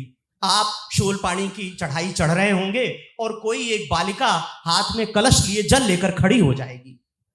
अब आप देखने में उसे बालिका समझते हैं और साक्षात बह रही नर्मदा समझते हैं, यह आपके ऊपर निर्भर करता है। आपको अपनी दृष्टि अगर परमार्जित करने की कला आती है तो माई का दर्शन हर कदम पर आपको मिलेगा। मुझे लगता है कि दर्शन की ये धारा इसी तरह से माई के तट पर प्रवाहित हो रही है। आप सबके भीतर भी वो धारा है, शिक्षा की, शोध की, स्वप्न की, जिज्ञासा की। तभी हम सब यहां एक दूसरे के सम्मुख है। वो नर्मदा का प्रेम और वो प्रवाह ही हम सबको जोड़े हुए है। नर्मदे हर। सिर्फ झाड़ी के बारे में मैं थोड़ा सा जोड़ूंगा। मैंने झाड़ी पूरी की है दोनों तरफ 94 में, तब उस समय चलना संभव था। ये जो धारणा बनाई जाती है कि वो लूट लेते हैं, मैं इसे पूरी तरह से नकारता हूँ। क्योंकि मैं आपको 2 घटना बताता हूँ। हम गुरुदेव के साथ थे, पहले ही उन्होंने कहा कि जहाँ हम रुके हैं यहीं सब कुछ दे दो। तो जो कीमती सामान थे वो दे दिए, खाली कमंडल जो अपने हाथ में था, वो नट्टी, बाकी तो कोई पात्र रहता नहीं है। नारियल की जो नट्टी होती है वही पानी पीने के लिए होती है, वही दुनिया है। टूट गई तो जिंदगी खत्म। तो मुझे लगता है कुछ खाने के लिए मिलता नहीं है। लेकिन जिस परिवार में हम रुके थे तो उन्हें रात भर पीसा, हमको तो दे दिया बाजरे का आटा, और बाहर वो मकान के बाहर सोने का कहते हैं, तो हम लोग बाहर झाड़ के नीचे सोए थे। और हमने खुद ने हाथ से पहली बार बाजरा की रोटी बिना तवे की अग्नि पर बनाई थी, वो भी माँ के कारण कि माँ को कभी बनाते हुए देखा था। लेकिन जब उन सारे लोग आए, वो 27 लोग थे, हमारे मन में सिर्फ इतना आया कि एक तौलिया बची रहे ताकि गुरुदेव की पोंछा हम साफ करते रहे, बाकी जो ले जाना है वो ले जाए। हमारे पास पात्र थे। लेकिन मैंने किसी को कहा नहीं, लेकिन वो आए, गंज में लात मारी, बाकी मारी, और आके उसने दरमाना कमंडल से वो निकाला और वही तौलिया भर उठाई जो मेरे मन में थी कि ये बची रहनी चाहिए, और उसने गले में डाली और मुंह छुओ की और चला गया। अचानक एक पल के लिए गुरुदेव से हमारी आंख मिली और वो मुस्कुराए। किसी भी व्यक्ति ने एक चीज से ज्यादा दूसरी चीज नहीं ली। इसलिए ये कहना कि वो लूटते हैं, हाँ, हमारी इच्छा और कामनाओं को लूटते हैं, ये मैं जिम्मेदारी के साथ कह सकता हूँ। और मुझे लगता है कि जैसे राकेश जी कह रहे थे, मैं सब एक मिनट में अपनी बात कहूँगा। मैं ज्वालाजी का स्टूडेंट हूँ। मैं इस थ्योरी को आसानी से गले नहीं उतार पाता, जो मैं, जबकि ज्वालाजी में है, बर्ड ज्वालाजी में वो है। जबलपुर के पास में लमेटा ट्रैप ज्वालाजी का नाम है, लमेटा घाट हमारा नाम है। वो धरती के बनने की चट्टान वहाँ मौजूद है। ये वर्ल्ड ज्वालाजी भी कहती है कि नर्मदा के किनारे जबलपुर के लमेटा घाट में जो चट्टान है वो लमेटा ट्रैप है, धरती के बनने की समय की चट्टान है। 3 बड़े परिवर्तन धरती के बनने के बाद हुए हैं ज्वालाजी के। तीनों के प्रमाण जबलपुर के पास है। पहला बेड़ा घाट है, दूसरा कुंडम है, और पहला, उसके पहले मैंने कहा आपको, लमेटा घाट है। जो ज्वालामुखी फटा और पूरी धरती में जिसकी राख गिरी, जबलपुर में 3 ऐसी जगह नर्मदा के किनारे हैं जहां वो राख आज भी मौजूद है। यहाँ शायद एक गंगेश्वर भी है, वो भी शायद उसी की प्रतिकृति है। जियोलॉजी की दृष्टि से नर्मदा का क्षेत्र और बायोडायवर्सिटी की दृष्टि से बहुत महत्वपूर्ण है। इसलिए अगर विज्ञान की मैं बात करता हूँ तो हम उसे आकाश गंगा कह सकते हैं। जिस नदी के उद्गम से शिवलिंग निकलते हों और हर पत्थर इसका शिवलिंग हो, वो आकाश गंगा ही हो सकती है, वो कोई बाकी दूसरी चीज नहीं हो सकती। इसलिए विज्ञान की दृष्टि से लोग कहते हैं रेडिएशन होता है शिवलिंग के ऊपर भी। अब तो साइंटिफिक रिसर्च आ गई है कि हाँ, रेडिएशन उससे होता है। अगर हमको विज्ञान की तरफ भी जाना है तो ऐसे बहुत सारी चीजें मिल जाएंगी। अंत में जो बात आपने भाई साहब से पूछी थी कि वीडियो हम बनाएं या ना बनाएं, सौंदर्य जिसके मन में है नर्मदा के, वो वीडियो बनाता है, हम भी बनाते हैं, डालते हैं ताकि देश और दुनिया देखे। लेकिन अगर नर्मदा के किनारे एकांत में हम बैठेंगे तो उसके तरंग ही हमारी जिंदगी है, और इसलिए वो कभी छूटती नहीं है। मैं दूसरी जो बात कह रहा हूँ वो विज्ञान से जुड़ी हुई है। कहते हैं कि धरती का ढाल पश्चिम से पूर्व है और वो नर्मदा पूर्व से पश्चिम बहती है। लेकिन जब समुद्र में जल चढ़ता है खाड़ी में, अगर आप नर्मदा के किसी भी घाट पे बैठे हो, अगर आप परिक्रमावासी हैं, पथिक हैं, आप बैठिए, उसकी लहरें बता देंगी कि खंबात की खाड़ी में जल चढ़ रहा है या उतर रहा है।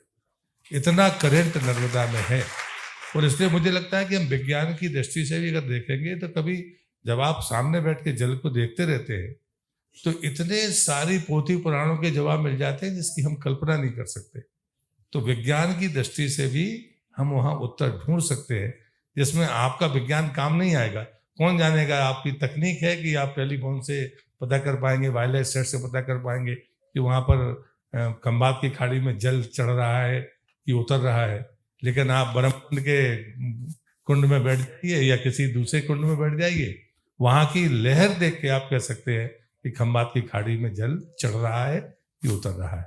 तो ये उसका तेज और प्रताप है।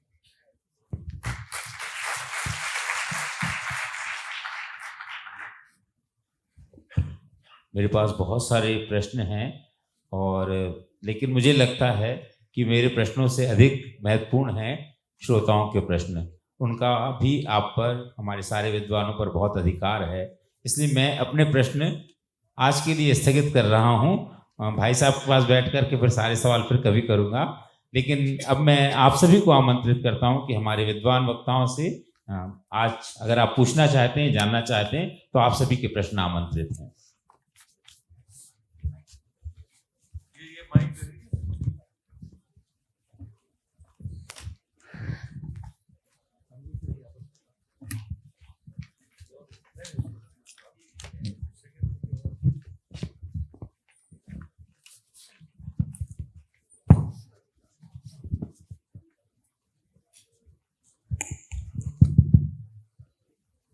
अगर किसी का कोई प्रश्न है तो अपना प्रश्न पूछें। आदरणीय, हमारे अष्ट चिरंजीवी हैं और कहा जाता है कि अश्वत्थामा भी नर्मदा की परिक्रमा में रहते हैं। हालांकि अदृश्य शक्ति का प्रश्न है। आप पास कुछ विवेचन हो तो जरूर इस पर प्रकाश डालें। मैं डॉक्टर तेज प्रकाश व्यास, महाराजा भोज स्नातकोत्तर महाविद्यालय धार का सेवानिवृत्त प्राचार्य।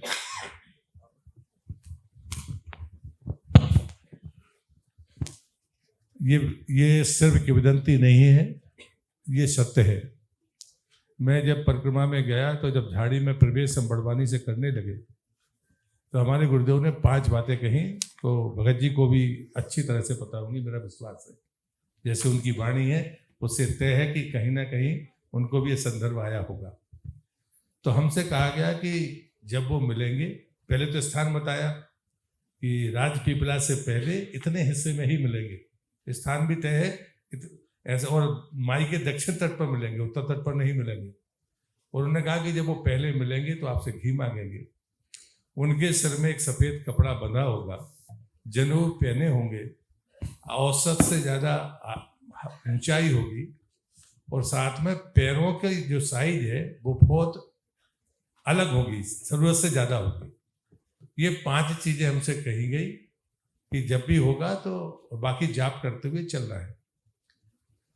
जब हम पहुंचे तो चंगा आश्रम के बाद, अब तो चंगा आश्रम शायद डूब गया है, मुझे बताया कि डूब गया है। चंगा आश्रम के बाद हम जब निकले तो एक व्यक्ति मिले, तो हम लोग चंगा आश्रम में पीछे, मंदिर के पीछे भंडार सिद्ध कर रहे थे। हम अपने आप को बहुत होशियार और समझदार मानते थे कि बिल्कुल हमारे गुरुदेव के पास कोई फटक नहीं सकता। हम 6 लोग थे, तो पीछे हवा चल रही थी, तो हम लोगों ने पीछे अपना चूल्हा बनाया और भंडार सिद्ध करने लगे। वो कब आकर श्रीवासी जी के पास पहुंच गए हम लोगों को किसी को पता नहीं चला। और जो उन्हें प्रसादी दी वो लेके चिलम लेके मेरे आगे आके वो चिलम उनने पीना शुरू ही करने वाले थे कि मैंने टोक दिया कि भंडार बन रहा है भगत जी। पहले तो नियम था कि जो भी आएगा पहले उससे भोग का पूछोगे। तो मैंने उनसे पूछा कि भोग पाएंगे आप? तो उन्होंने कहा हाँ पाएंगे। और मैंने कहा कि फिर ये चिलम यहाँ नहीं, भंडार बन रहा है, आप थोड़ा बाजू में बैठ जाए। तो उन्होंने कुछ कहे बगैर मुझसे कहा कि घी दे दो। अब चूंकि मेरा मन खराब हो गया था कि वो चिलम लेके मेरे सामने बैठे थे, तो मैंने अपने दूसरे सहयोगी से कहा, उसने तीसरे से कहा, 6वें आदमी ने उनको घी दिया। ये तो पक्का हो गया कि 6 को पता चल गया कि घी मांगा है। हम लोगों ने घी दे दिया और भोग बना, भोग उन्होंने पाया। आखिरी में मुझे भोग पाना पड़ता था, मेरे गुरुदेव कुछ लेते नहीं थे, वो नर्मदा जल या चाय लेते। तो आज आखिरी में मुझे आधी रोटी बची, तो मेरे सहयोगी ने कहा कि बना देते हैं। मैंने कहा एक बार ही भोग बनता है, जो हिस्से माया पाया उसको। वो 3 दिन हमारे साथ रहे। हमने उनका नाम पूछा तो नाम बताया, थोबन सिंह। कहाँ से आपने किया है? तो जो देवी का स्थान है राजनांद गांव में, वहां से हम चले थे। अमरकंटक से यात्रा शुरू की और 1 महीने में वो खरगोन के नीचे पहुंच गए। तो लगा गप्पी है, लेकिन उन्होंने नाम स्थान बताया, झांसी घाट, गोटे गांव, बरमकुंड, जो हमारे घाट थे। तब भी हम लोगों की बुद्धि में नहीं आया। दूसरे दिन भी वो कब उठ के वो चले जाते थे, सो जगते हुए हम 6 में से किसी ने नहीं देखा। और बाद में 12 बजे करीब हमारे गुरुदेव दोपहर में चलते थे, जब रेत गर्म हो जाती थी, और 4 बजे शांत होते थे। 12 बजे जैसे हम निकले तो आधा घंटे चले या 15 मिनट, और वो एक दिन वो बबूल के झाड़ के नीचे बैठे, वहीं वासन जी भी रुक गई कि प्रसादी बनाओ, भगत को भी दो, हमको भी दो। और जब भी दुर्गम रास्ता होता तो वो आगे चलते। 3.5 दिन वो हमारे साथ रहे। हमने 6 की जगह 10 लोगों का भी भोग बनाया, तब भी मुझे आधी रोटी से ज्यादा खाने नहीं मिली जब तक वो रहे। और बाद में हम लोग सब, मैं पूछता था कि आगे पता चला कि किसी ने पुस्तक बेच दी और गांजा पी लिया है सब, तो हम लोग कहते थे वो ही। हम 2.5 महीने तक उनकी चर्चा करते थे। कोई ज्यादा खा ले तो थोबन सिंह, उल्टे ही बोलते थे, खराब ही खराब बोलते थे। हमको सबको 3 महीने बाद जब हम जबलपुर में चतुर्मास कर रहे थे, तब ध्यान आया कि हमने कितनी बड़ी गलती कर दी। और उन्होंने कहा था कि याद रखना, और जब भी हम कभी बात करते थे कि वो कैसे, वो ऐसा, तो श्रीवासी जी उस बात को टाल जाते। तो हमारी बुद्धि काम नहीं करती, लेकिन ये सच है कि अश्वस्थामा जी निश्चित रूप से साधकों को दर्शन देते हैं, ये मेरा अटूट विश्वास है।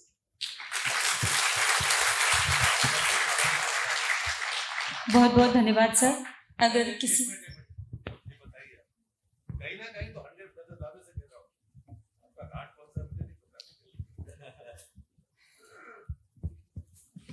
जैसा भाई साहब ने बताया, मेरे अनुभव में अश्वत्थामा का तो नहीं, लेकिन भगवान श्री राम और लक्ष्मण का एक प्रसंग आया है। हमारे साथ एक महात्मा चल रहे थे, रामदास नाम था उनका, अयोध्या के थे, और नर्मदा के तट पर भगवान शिव की आराधना करने वाले, भगवान राम की आराधना करने वाले और देवी माँ की आराधना करने वाले तीनों बराबर मिलते हैं। सभी आते हैं तब के लिए, या तो उत्तराखंड या रेवाखंड, यही दो क्षेत्र कहे जाते हैं। वो 52 साल से परिक्रमा में थे, मौन परिक्रमा कर रहे थे, निरंतर परिक्रमा करते थे। एक परिक्रमा पूर्ण होती थी, दूसरी करने लगते थे, दूसरी पूर्ण होती थी, तीसरी करने लगते थे। माँ के तट पर ही रहते थे और माँ के तट पर रहते हुए भगवान श्री राम का जो भी उनकी साधना थी वो करते थे।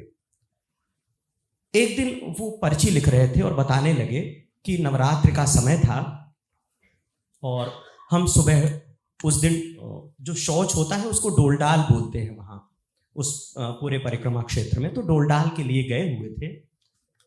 यही कोई 3 से 4 के बीच का समय रहा होगा। तो एक धनुष धारण किए हुए सांवला और एक धनुष धारण किए हुए गोरा, ये 2 युवा गुजरे। मुझे लगा कि ये नवरात्रि का समय है, दशहरे के आसपास का, और उस समय रामलीला का समय होता है, रामलीला होती है आसपास के क्षेत्रों में।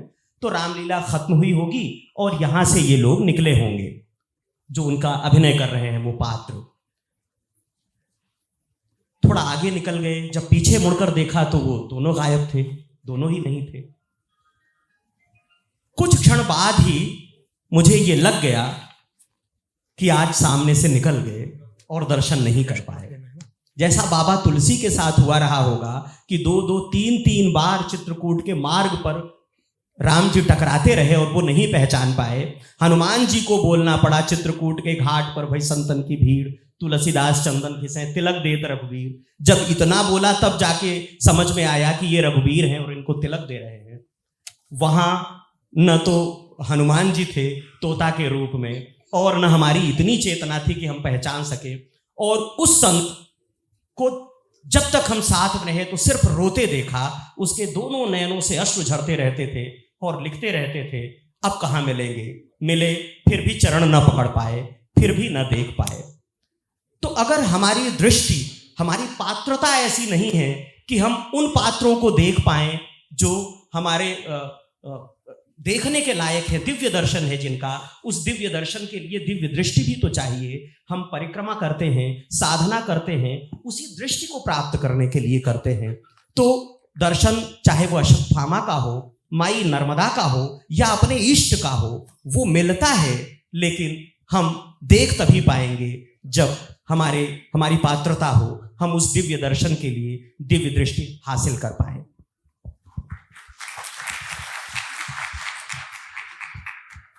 मैं डॉक्टर पवन दुबे स्वामी विवेकानंद कॉलेज में प्राचार्य हूँ। आप सभी लोगों ने तो अपना संपूर्ण जीवन मां नर्मदा की परिक्रमा में और उनकी अविरल धारा बहती रहे इसके लिए लगा दिया है। हम लोग जो साधारण आदमी हैं, जो नर्मदा की परिक्रमा के लिए पूरे समय के लिए नहीं जा सकते हैं, ऐसे बहुत सारे लोग यहाँ बैठे हुए हैं। यदि हम लोगों को कुछ मार्गदर्शन प्राप्त हो कि ऐसे कौन से कार्य हैं या ऐसा हम क्या करें जिससे नर्मदा की धारा अविरल बहती रहे, उसमें हमारा भी योगदान हो, ऐसे कोई छोटे मोटे योगदान यदि आप हमें बता सकें तो हम लोगों को मार्गदर्शन होगा और हमारी सार्थकता होगी आज यहाँ बैठने। मुझे लगता है कि माँ नर्मदा से जो नदियाँ और जुड़ती हैं, छोटी हो या बड़ी, वो बारहमासी रहे, तभी नर्मदा बारहमासी रहेगी। हम किसी छोटी नदी को जो नर्मदा की तरफ जाती है, भले वो किसी नदी में मिल जाए, हमारे घर और परिवार के निकट, हम उसको पुनर्जीवित करने के लिए कुछ करें। नर्मदा जी के किनारे जाने की जरूरत नहीं। एक अंतिम प्रश्न और हम लेंगे बस।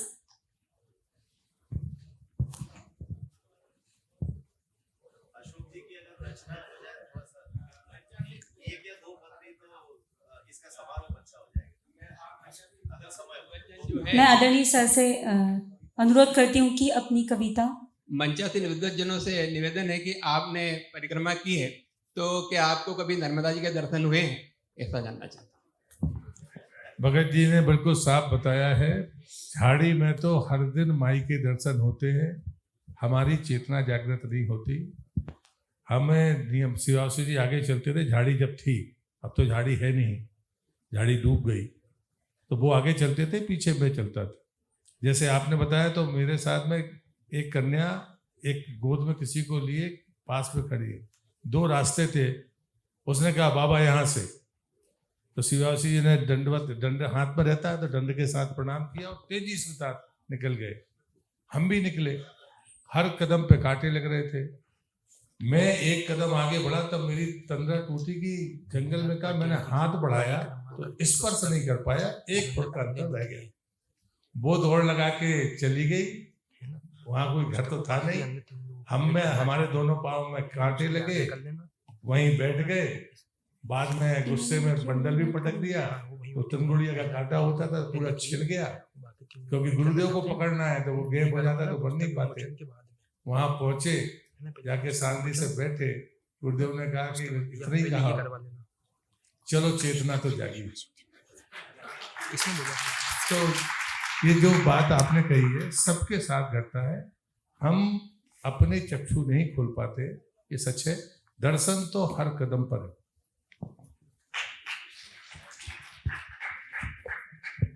एक दवे भाई साहब जी का आदेश हुआ है कि मैं कविता के साथ इस सत्र को समाप्त करूं, तो मैं आप सबसे आज्ञा लेते हुए, पिछली बार आया था तब भी सुनाई थी और फिर से सुना रहा हूं। और कविता के एक हिस्से में वर्तमान की त्रासदी है, दूसरे हिस्से में जैसा भी भाई साहब कह रहे थे कि नर्मदा प्रलय में नष्ट नहीं होती है, तो नर्मदा के उस प्रलय का वर्णन है और अंतिम हिस्से में प्रार्थना है कि बहो निरंतर बहो नर्मदा, बहो निरंतर बहो नर्मदा, कल्प नहीं बाधा प्रवाह में। बहो निरंतर बहो नर्मदा, कल्प नहीं बाधा प्रवाह में। सृष्टि के उत्थान पतन की चिर साक्षिणी शेष रहे, बहो निरंतर बहो नर्मदा। तपोभूमि है तट तेरे, तपोभूमि है तट तेरे, पर तप के सांचे कौन ढलेंगे। तपोभूमि है तट तेरे, तपोभूमि है तट तेरे, पर तप के सांचे कौन ढलेंगे। ना जाने हैं कौन कौन जो तेरे तट पर दाव चलेंगे। संस्कृतियों के अर्थ व्यर्थ हैं, कहाँ हृदय ये जहां पलेंगे। जो तेरा अभिषेक करेंगे, हाथ वही दिन रात चलेंगे। तो सहो निरंतर सहो नर्मदा, सहो निरंतर सहो नर्मदा, घात नहीं बाधा प्रवाह में। पाप पुण्य के भेद अभेद की चिर साक्षिणी शेष रहे, बहो निरंतर बहो नर्मदा, बहो निरंतर बहो नर्मदा। और यह प्रलय का वर्णन है कि काल प्रलय घनघोर गहन है, काल प्रलय घनघोर गहन है, दिग दिगंत तक घोर गहन। काल प्रलय घनघोर गहन है, दिग दिगंत तक घोर गहन। लुप्त लुप्त जल सुप्त सुप्त जल तृषा तृषित है शेष दहन। काल प्रलय घनघोर गहन है, दिग दिगंत दिग दिग दिगंत दिग दिग दिगंत तक घोर गहन। काल प्रलय घनघोर गहन है, दिग दिगंत तक घोर गहन। लुप्त लुप्त जल सुप्त सुप्त जल तृषा तृषित है शेष दहन। दग्ध दग्ध दिग दिग दिगंत है, दिग दिगंत दिग दिग दिगंत। घट घट घटित घटित है घट घट। अंत अंत बस अंत अंत, अंत अंत बस अंत अंत, अंत अंत बस अंत अंत। तो तो एकाणव के निवृत्ति मिर में निष्ठ चेतना चल स्थिर में। एकाणव के निवृत्ति मिर में डिम डिम डिम डिम डिमिर डिमिर में। एकाणव के निवृत्ति मिर में निष्ठ चेतना चल स्थिर में। गंध लीन रस तेज लीन है, परसनाथ थिर चिर स्थिर में। जलत जलत जल जलत जलत जल जलत जलत जल जल अनंत। उदत परत जलत जलत जल जल अनंत जल जल अनंत। काल प्रलय घनघोर गहन है, दिग दिगंत तक घोर गहन। लुप्त लुप्त जल सुप्त सुप्त जल तृषा तृषित है शेष दहन। दग्ध दग्ध दिग दिग दिगंत है, दिग दिगंत दिग दिग दिगंत। घट घट घटित घटित है घट घट। अंत अंत बस अंत अंत, अंत अंत बस अंत अंत, अंत अंत बस अंत अंत। तो रहो रहो न तब भी, रहो न तब भी, रहो न तब भी, रहो नर्मदा। प्रलय नहीं बाधा प्रवाह में, दृश्य अदृश्य के लोप अलोप की चिर साक्षिणी शेष रहे, बहो निरंतर बहो नर्मदा। और अंत में प्रार्थना है, हे शुभांग देहि शुभम करोति इदम वरेण्य पंथ धर्मदा, शुभम वरेण्य सदा सर्वदा, नर्म ददाति पुण्य नर्मदा, हर निनाद शम शम निनाद, शंभु निनाद जलधार सर्वदा, शिव स्थापन हृदय हृदय, हर हर हर हर हर मात नर्मदा। कहो मंत्र शिव, कहो मंत्र शिव, कहो मंत्र शिव, कहो नर्मदा। काल नहीं बाधा प्रवाह में, मानवता के अस्त उदय की चिर साक्षिणी शेष रहे, बहो निरंतर बहो नर्मदा, बहो निरंतर बहो नर्मदा, नर्मदा नर्मदा नर्मदा। नर्मदे हर।